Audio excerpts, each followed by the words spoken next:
मित्रांनो, तर आज आपण जाणून घेऊया कालच्या अर्थविश्वातील काही महत्त्वाच्या घडामोडी. तर सप्टेंबर महिन्यातील महागाईचे दर हे 1.54% घसरले आहेत. यामागे भाजीपाल्याचे दर घसरणे हा एक कारण आहे. त्यासोबतच सोन्याची किंमत ही एक नवीन विक्रम प्रस्थापित केलेला आहे सोन्याच्या किमतीने. तर सोन्याच्या किमती आंतरराष्ट्रीय बाजारपेठेमध्ये $4,150 प्रति अंश पार झालेल्या आहेत आणि भारतीय बाजारपेठेमध्ये सोन्याची किंमत ही 1,30,000 प्रति 10 ग्रॅमच्या जवळ पोहोचलेली आहे. चांदीच्या किमतीमध्ये देखील झपाट्याने वाढ पाहायला मिळते. चांदीची किंमत ही भारतीय बाजारपेठेमध्ये 1,79,000 प्रति किलोच्या जवळ पोहोचलेली आहे.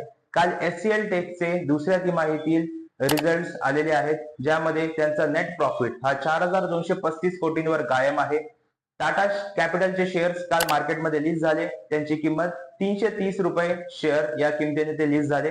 म्हणजेच की 1.23% प्रीमियमने शेअर्स लिस्ट झालेले आहेत. तर अशाच प्रकारच्या आर्थिक अपडेट जाणून घेण्यासाठी चॅनलला सबस्क्राईब करा आणि व्हिडिओला लाईक करा.